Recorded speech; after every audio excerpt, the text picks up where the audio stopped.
বর্তমান জমানায় আপনি খেয়াল করে দেখবেন মানুষের সাথে রাজনৈতিক মতপার্থক্য থাকার কারণে মানুষে ঐক্যমত্য পোষণ করতে না পারার কারণে ক্ষমতার মসনদ পাকাপুক্ত করতে গিয়া আমার দেশে এই মানুষ নামক এই মানুষগুলো আবার অপর দলের মানুষগুলোকে পিটিয়ে রাস্তার উপরে হত্যা করে লাশ বানিয়ে ফেলে রেখেছে।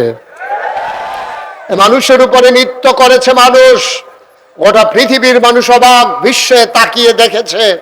মানুষ এত হিংস্র হতে পারে, মানুষ এত কুৎসিত হতে পারে, মানুষ এত নির্মম হতে পারে, মানুষ এত পাষণ্ড হতে পারে, এটা মানুষের জানা ছিল না।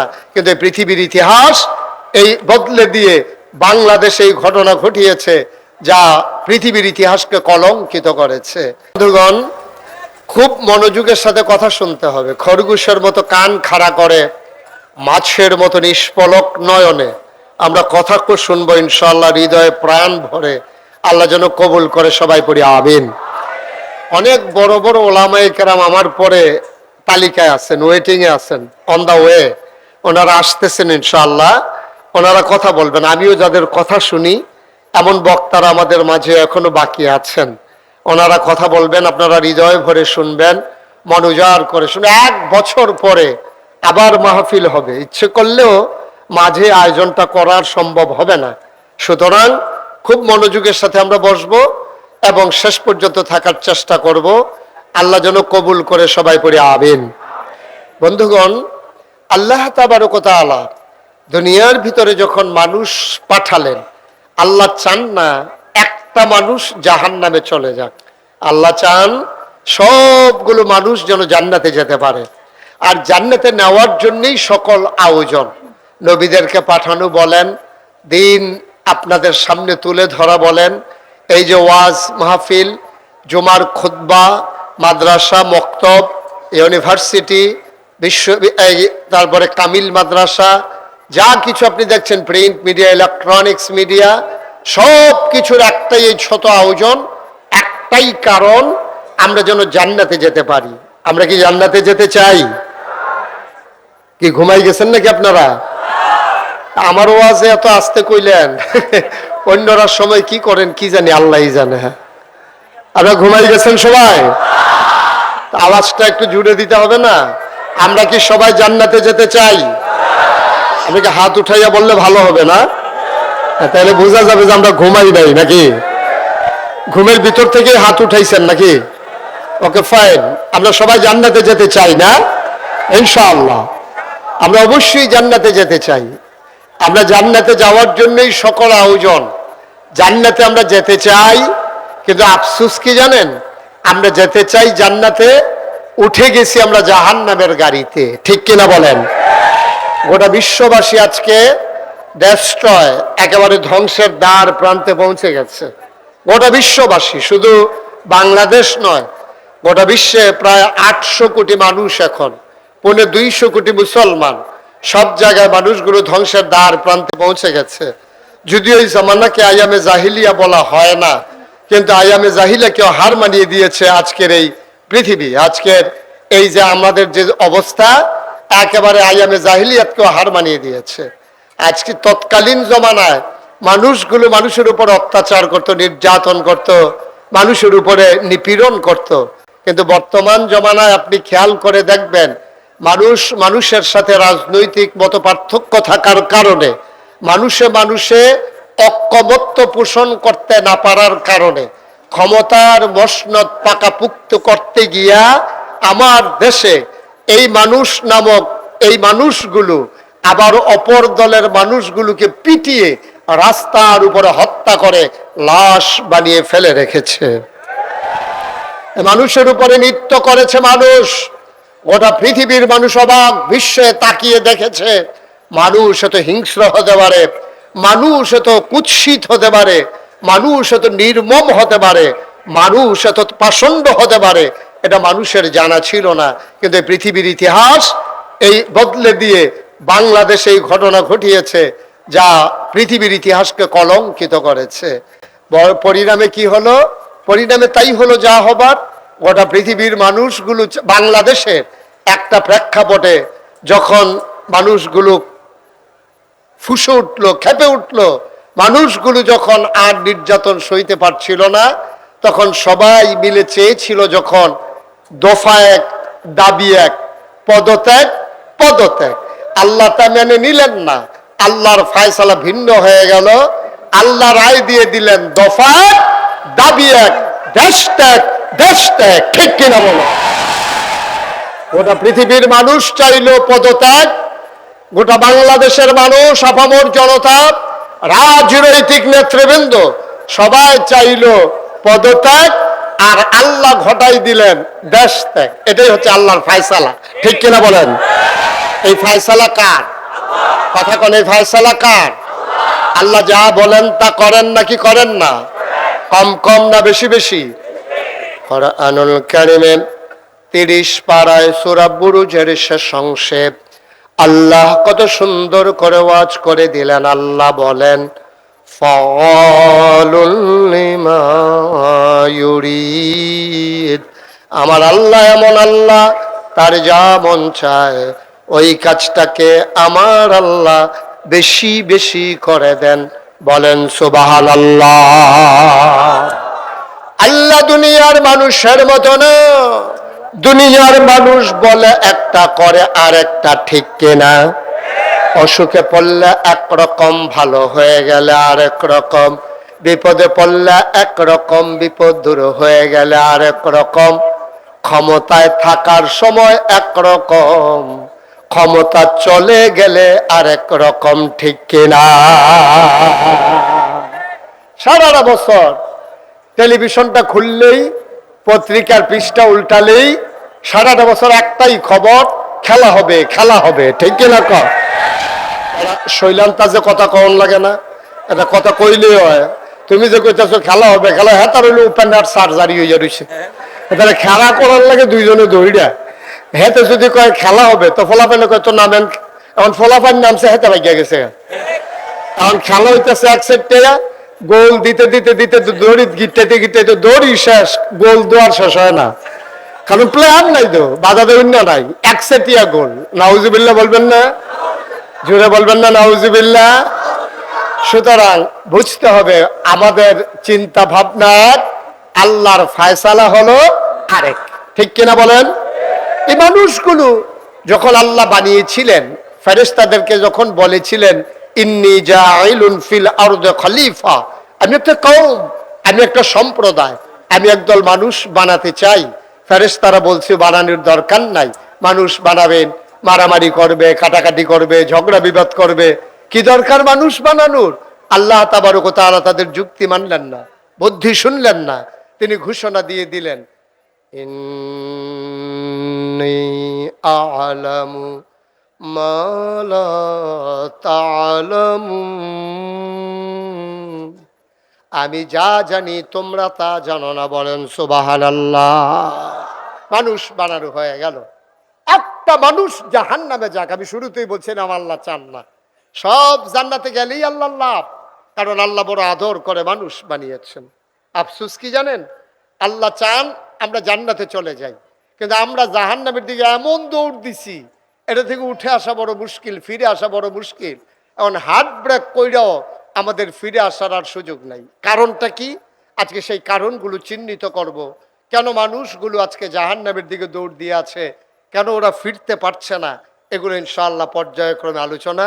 ওয়ামা তাওফিকি ইল্লা বিল্লাহ।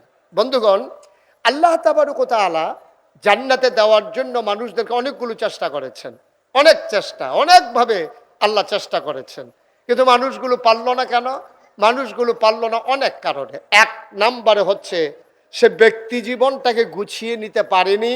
মানুষ সাহাবায়ে কেরাম যেমন করে তার নিজেদের জীবনকে বিসর্জন দিয়ে তারা দিনকে তাদের জীবনের সবচেয়ে বড় একেবারে মঞ্জিলে মাকসুদ হিসাবে বেছে নিয়েছেন, আমরা কিন্তু তা পারি নাই। আমরা কি করি? আমরা করি কি? আমরা এই ইসলামকে মানি এমনভাবে যে আমরা ইসলাম মানতে চাই অবসর মতো, সুবিধা মতো, প্রয়োজন মতো। প্রয়োজনের সময় আমরা ইসলাম মানি, প্রয়োজন শেষ তো ইসলাম শেষ। প্রয়োজনের সময় আমরা আসি। যেমন আপনি একেবারে সহজ করে বললেই বুঝবেন, আমাদের দেশে যারা রাজনৈতিক নেতৃবৃন্দ, অধিকাংশ দেখবেন 5 ওয়াক্ত নামাজ পড়ুক আর না পড়ুক, জানাজার ভিতরে দেখবেন আমাদের দেশের রাজনৈতিক নেতারা সবার আগে এসে হাজির, ঠিক কিনা কম? সে যেই দিন জুহরের পরে জানাজা, ওই দিনও সে জুহর পড়ছে কিনা সন্দেহ আছে। হে ঢাকা থেকে রওনা দিছে, ওর তো এজেন্ট আছে স্থানীয়, তো এজেন্টকে জিজ্ঞেস করছে জানাজা কয়টা, বাদ জুহর। আইসা পড়ছে যাত্রাবাড়িতে জ্যামে। এখন জ্যাম ঠেইলা তারপরে আপনার কি বলে দাউদকান্দি ব্রিজ, টুল প্লাজায় আবার জ্যাম, এভাবে ধাক্কাইতে ধাক্কাইতে সে একেবারে যখন চলে আসছে কোম্পানিগঞ্জ, তখন নেতারা সব অস্থির হয়ে গেছে, আপনি এখনো আসতেছেন না, জানাজার টাইম শেষ, লোকজন অপেক্ষা করতে আছে, সবাই কথা বলাই ফেলছি, আপনি তাড়াতাড়ি আসেন। এখন সেই লোক, এবার আপনি বলেন, ওই আপনার কাজপুরে যাত্রাবাড়িতে জ্যামে পড়ছে, টুল প্লাজায় জ্যামে পড়ছে, কোম্পানিগুলো আসার পরে তার অস্থির বানাই ফেলছে। এখন সে কোনো মতে দৌড়ে আইসা গাড়ি যখন ঢুকাইছে, তখন একেবারে জানাজা যায় যায় অবস্থা, শেষ অবস্থা, এমন সময় নেতারে মাইক দেওয়া হলো। এবার বলেন দেখি, যেই লোকটা জ্যামে পড়া একটু 10 মিনিট আগে আসতে পারলো না, সেই লোকটা নামাজ পড়ার জন্য 10 মিনিট নাইমা রাস্তায় নামাজ পড়ছে, এটা আপনাদের বিশ্বাস হয়? আমার কথা বলে বিশ্বাস হয়? তো সে তো রওনা দিছিল ঢাকা থেকে, এখানে এসে জুহরের পরে জানাজা ধরবে, তো এতক্ষণের ভিতরে তার তো অজুও নাই, এখন অজুও নাই, নামাজও পড়ে নাই। যখন দেখছে যে জানাজা, সে বেড়াইতের মতো জানাজার ভিতরে দাঁড়াই গেছে। তো সে জীবনে যেই লোকটা 5 ওয়াক্ত নামাজ পড়ে না, সেই লোকেরই দিছে জানাজার ভিতরে। এখন জানাজায় যখন গিয়া দাঁড়াইছে, এখন ইমাম সাহেব যখন কইছে আল্লাহু আকবার, জানাজার নিয়ত বানছে পরে, এখন আমার নেতাও তো নিয়ত বানছে, তা আমার নেতা তো আর বারবার চোখ খুললে তো আর সাউন্ড যায় না, ফললে ফুরুক না ফললে নাই। এখন যখন দেখছে যে ইমাম সাহেবের 4 বার জানাজার ভিতরে আল্লাহু আকবার আছে, কয়বার? আমার কথা কয় না দেখি, কয়বার? এখন 4 বার আল্লাহু আকবার বলার কথা, আর 4 বারের ভিতরে প্রথমবার হাত আলগি দেবে, আর বাকি 3 বার ধরে রাখবে। আর হ্যাঁ মনে করছে দাঁড়াইয়া যখন আল্লাহু আকবার, রুকু তো যায় না, সাজদা তো যায় না, তো হাত বুধ প্রতিবারই আলগি দেওয়ান লাগবো। এখন হে ইচ্ছা মতো 4 বার হাত আলগি দিস, লগে দিয়া পড়ছে এমন এক বুড়া বেড়া, এবার মুহ কথা আটকায় না, আগে আটকাইতো, এখন চামড়া ডিল হয়ে গেছে। এখন এবার হুদু দিয়ে কথা বার হয়, হ্যাঁ বেড়া কইতাছে কিরে আপনি এত বড় ইয়ে হয়েছেন, আপনি জানাজা পারেন না, আপনি 2 বার হাত আলগি দিয়া বইয়া রয়েছে। এবার মনে মনে কয়ার লেগে তো আইতাম চাই না তোর আর জানাজা। এখন কত কয়, সপ্তাহখানেক পর হইল ঈদ, কি আমার কথা কয় না, সপ্তাহখানেক পরে কি ঈদের নামাজের ভিতরে 6 বার আছে বেশি আল্লাহু আকবার, এই সময় কি ধৈর্য রাখুন না হাত আলগি দেওয়া? তো হেতানা একবার আলগি দিয়া বিপদে পড়ছে, হেতার তো এটা মনে রইছে। এত এবার ঈদের নামাজের সময় যতই মাইসে হাত আলগি দেয়, আরো সিফা দিয়া ধরে। ঈদের নামাজ যখন শেষ হইছে, এবার ওই লগের বেড়া হেবাড়ায় আবার কপাল গাড়াবার কি হেবাড়া কি, তো তুমি কি জীবনে ঈদের নামাজ পড়ছো না, তুমি এমনি সিফা দিয়া দৌড়ে বইয়া রইছি কি তা কথাটাই কইয়ান না, জানাজা তাইয়া একবার আতালগি দিয়া যেই বিপদে পড়ছিলা, হ্যাঁ বলে বুঝছি। আচ্ছা এইরকম যদি হয় নেতা, তাহলে দেশের অবস্থা কি? এটা কি আর ওয়াজ করণ লাগে? তো হইছেও তো তাই, হইছেও তো তাই। যেমন নেতা যেমন, দেশও তেমন। তো নেতার অবস্থা যদি এমন হয়, তাইলে কর্মীর অবস্থা কেমন? এটার জন্য ওয়াজের দরকার নাই তো। কপাল খারাপ আমাদের, আমাদেরকে যারা চালায়, আমাদেরকে যারা পরিচালিত করতে চায়, যারা নির্বাচন আওয়ানের 2 বছর আগের থেকে ওই গাছের মুড়ের ভিতরে, গাছের ভিতরে উঠতে সে আতলারে শুভেচ্ছা, নির্বাচনের খবর না, তুই উঠটা বই সুৎকৃতি তুই, হ্যাঁ ওইটাতে আতলারে শুভেচ্ছা দিতে আছে, আর ধৈর্য উঠনের কথা। আরেকবার সীতাকাং তাই ও মাগো কইয়া ছিলেন দিয়া বেহুশ, রাইতের বাজে 2:30 হেতে কেডা গাছ আতলারে তে ফেনামেনা চাইরা দিছে মুহের, পরে তারে পানি টানি ডাইলে হুশ কইরা জিগা কি ভাই কি দেখলেন, আরে কেডা দেন হলো গাছ ওইটা আতলারে। শহীদারে কইবার সবসময় আমরা এখনো থাকি, কোনো সময় আতলারে না, তোমার আতলার তো হয়েছে কত আইও না চাই গিয়া প্রস্তাবটা টিপ দিয়ে দেখতে নির্বাচন করবে আগের থেকে আতলারে। মুসলমান, ব্যক্তি জীবনে তুমি ইসলাম মানতে পারো নাই, এই ব্যক্তি জীবনে তোমার ইসলাম মানতে না পারার কারণে তোমার জীবন ব্যস্তয় হয়ে গেছে, তুমি রওনা দিয়েছো জাহান্নামের দিকে, ঠিক কিনা বলেন? তোমার দৌড় হয়েছে জাহান্নামের দিকে, এখান থেকে ফিরে আসা এই বয়সে আর কঠিন। আমি কইছিলাম সূরা ফাতিহাটা ঠিক কইরা লন না, কই হুজুর ঠিক তো করতাম চাই, এই যে হাডা এটা আর এই পর্যন্ত যায় না তো নিচ পর্যন্ত, আর এটারে চাইছি দাঁত মাত যে পড়ে গেছে গা, এইরকম সাইডো ফাইল দৌড়াদৌড়ি করে ফুটা মতো উচ্চারণ হয় না। সুতরাং বুঝতে হবে একটা মানুষের অনেকগুলো জীবন, তার ব্যক্তি জীবন, তার পারিবারিক জীবন, তার সমাজ জীবন, তার রাজনৈতিক জীবন, তার অর্থনৈতিক জীবন, তার ইন্টারন্যাশনাল রিলেশন, সকল ক্ষেত্রে মানুষটা যখন দ্বীনের মাপকাঠিতে উত্তীর্ণ হয় তখনই মানুষটা পরিপূর্ণ পারফেক্ট প্র্যাকটিসিং মুসলিমে পরিণত হয়। ঠিক কিনা বলেন? প্র্যাকটিসিং মুসলিম আর পারফেক্ট মুসলিমে যদি তুমি পরিণত হতে চাও, তাইলে যেমন করে ব্যক্তি জীবনে তুমি মুসলিম হওয়া লাগবে, তোমার পরিচয় দেওয়া লাগবে তুমি চৌধুরী, তুমি ভুইয়া, তুমি সরকার, তুমি খনকার, তুমি পেশকার, তুমি স্বর্ণকার, তুমি দফাদার, তুমি চকিদার, কন্ট্রাক্টর, কাস্টমার, দোকানদার, তুমি যেই পরিচয় দাও, তুমি পীর সাহেব, তুমি লাট সাহেব, তুমি এমপি, তুমি মন্ত্রী, কোনোটাই তোমার আসল পরিচয় নয়। তোমার আসল পরিচয় ইন্নানি মিনাল মুসলিমিন, আমি মুসলমান। ঠিক কিনা বলো? আর বাইরে কোনো মুসলমানের পরিচয় হতে পারে না। আগে আমার ইসলাম, তারপরে আমার সব পরিচয়। ঠিক কিনা বলেন? দুনিয়াতে পরিচয় দেওয়ার জন্য মুশতাক ফয়েজি পীর সাহেব বলা হয়, কাবির সাইদি পীর সাহেব বলা হয়, দুনিয়ায় যেন চিনতে সুবিধা হয়। কিন্তু কিয়ামতের ময়দানে এই নামে তোমাকে কখনো আল্লাহ ডাক দেবেন না। ভাগ্য খুলে যাবে সেদিন যদি তোমারে ডাক দেয় এই গোলাম, যদি বলে ডাক দেয়, তুমি বুঝবা তোমার ভাগ্য খুলে গেছে। আর যদি বলে গোলামের ঘরের গোলাম, তাইলে তুমি বুঝবা তোমার আব্বারও কপাল ভালো, তোমারও কপাল ভালো। ঠিক কিনা কম? আর আল্লাহ তোমাকে গোলাম হিসেবে স্বীকার করেছেন। সবাই পড়ি আলহামদুলিল্লাহ। জোরে আর জোরে। আল্লাহ তাবারক ওয়া তাআলার দরবারে আমরা লাখ কোটি শুকরিয়া জ্ঞাপন করছি, যিনি আমাদেরকে ঐতিহ্যবাহী, ঐতিহ্যধন্য ভারত উপমহাদেশের অন্যতম একটা আধ্যাত্মিক কেন্দ্র, যে দরবারের নাম আড়াইবাড়ি দরবার শরীফ, ৮৬তম মাহফিলে ইসালে সওয়াব উপলক্ষে আজ ৩১ জানুয়ারি রোজ জুমাবার বরকতময় দিন শেষে মাঝ রাত পার করে রাতের শেষ পর্যায়ে যিনি আমাদেরকে আজকের আয়োজনে আসার বসার কিছু কথা শোনার সুযোগ করে দিলেন, হৃদয়ের সবটুকুন আবেগ, উচ্ছ্বাস, ভালোবাসা, আকতি কাকতি মিনতি জমা করে মাহবুদের শিখানো কালেমা দিয়ে চিৎকার করে সবাই পড়ি আলহামদুলিল্লাহ। জনাব সাহেবে সদর, আজকের এই মাহফিলের জনাব সভাপতি মরহুম মগফুর পীর সাহেব হুজুরের সুযোগ্য বড় সাহেবজাদা ABM গোলাম কিবরিয়া সাইদি, আজকের আয়োজনের যিনি আয়োজক, যিনি হোস্ট, আমার আদরের ধন কলিজার টুকরা, হৃদয়ের মণিকুঠায় যার বাস ও ভিন্ন হৃদয়াংশ হযরত মাওলানা গোলাম খাবির সাইদি পীর সাহেব, আড়াইবাড়ি দরবার শরীফ। কথা বলেছেন মাগরিবের পর থেকে বাংলাদেশের প্রথিতযশা আলেমে দ্বীনগণ উপস্থিত হয়েছেন। এই দরবারকে যারা ভালোবাসেন, হৃদয়ে ধারণ করেন, যারা এই দরবারের সাথে ওতপ্রোতভাবে জড়িয়ে আছেন, আমার দিনদার আশিকিন মুহিব্বিন ওলামাই কেরাম, মুরব্বিয়ানে আযাম, কলিজার টুকরা যুবকেরা, পর্দার আড়ালের আমার মা ও বোনেরা, সবার প্রতি আমার আবারও আন্তরিক সশ্রদ্ধ সালাম। আসসালামু আলাইকুম ওয়া রাহমাতুল্লাহি ওয়া বারাকাতুহু।